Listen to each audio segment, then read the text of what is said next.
Who's in your top 5 for most improved team? I get my rock. I got your top game. Oh, you almost dropped it. Boy, you got some good hands, some good eyes. That's my dog. Okay, right, number 5, how about the Las Vegas Raiders? Las Vegas Raiders made some big additions. Everybody's going to focus on Devontae Adams, and they should. Yep. But remember, the Raiders added Chandler Jones, first ballot Hall of Famer, over 100 sacks of his own right. Plus, you add one of the best receivers in the game. Plus, you add a brilliant-minded new head coach. I love what the Raiders have done. They are my 5. At number 4, and this team should be higher, but I had to hide my bias.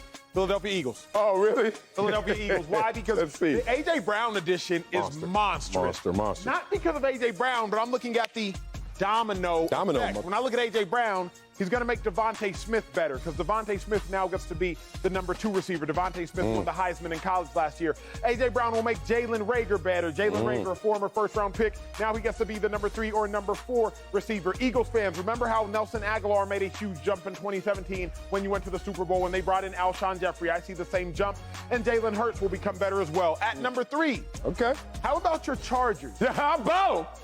Chargers made some huge additions. Here's what's so interesting about the Chargers. Brandon Staley was the Rams' defensive coordinator when the Rams had the number 1 defense in football. Number 1. But Brandon Staley, as a defensive coordinator, had a terrible defense last year. Heard about it. In Brandon Staley's mind, he's like, yo, it's not because of my mind, it's because of my assets. So what I need now is an elite pass rusher like I had when I was in the Rams. Yep. And what I also need is a shutdown cornerback like I had with the Rams. So now I have Khalil Mack, plus I got Bosa, plus I got J.C. Jackson, who's going to be my version of Jalen Ramsey. I think the Chargers made the biggest additions because when you add Khalil Mack, when you add J.C. Jackson, now Brandon Staley has the exact same chess pieces he had when he was with the Rams. My 2 spot, the Broncos. Okay. Yes, you bring in Russell Wilson, it's self-explanatory. Broncos actually have maybe the greatest young receiving core in football. Sutton, Jerry Jeudy, K.J. Hamler. Haven't seen much of Jeudy because he's been hurt. K.J. Hamler was a dude at Penn State,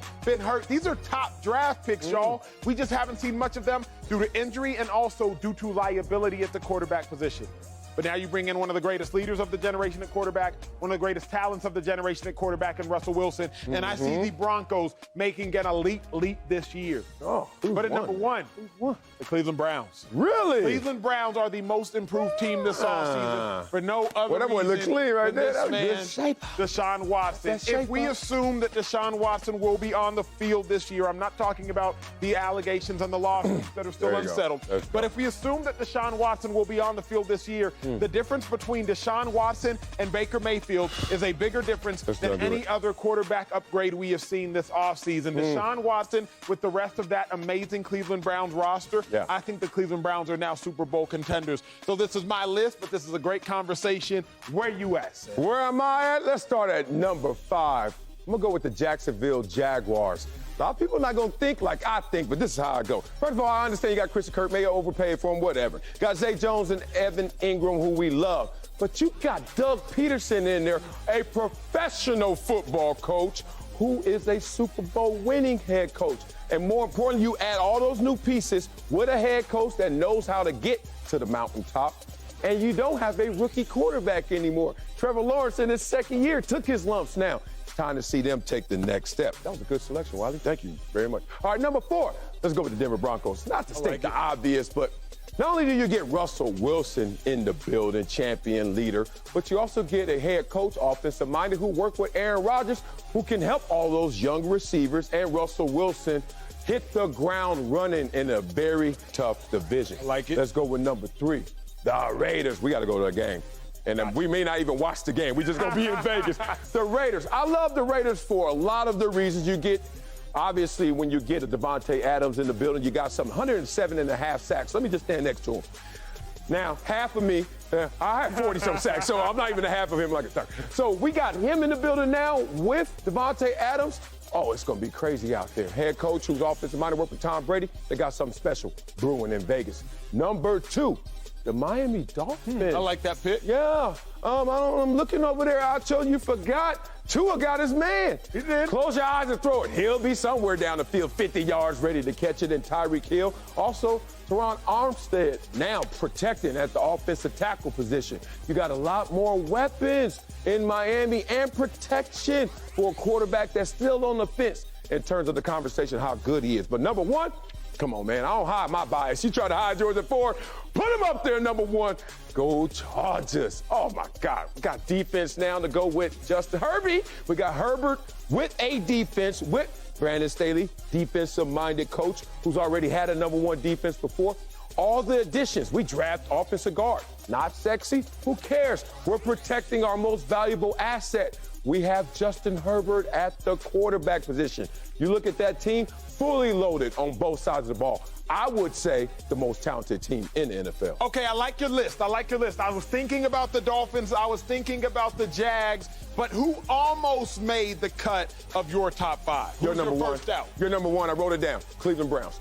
Deshaun Watson, Baker Mayfield, whatever you think of him, is not close to what a Deshaun Watson is on the field and certainly in that locker room in terms of getting other guys inspired to play the game of football. So Cleveland almost made the list, but Jacksonville, you get Peterson, you get Trevor Lawrence taking the next step, you get all these assets around.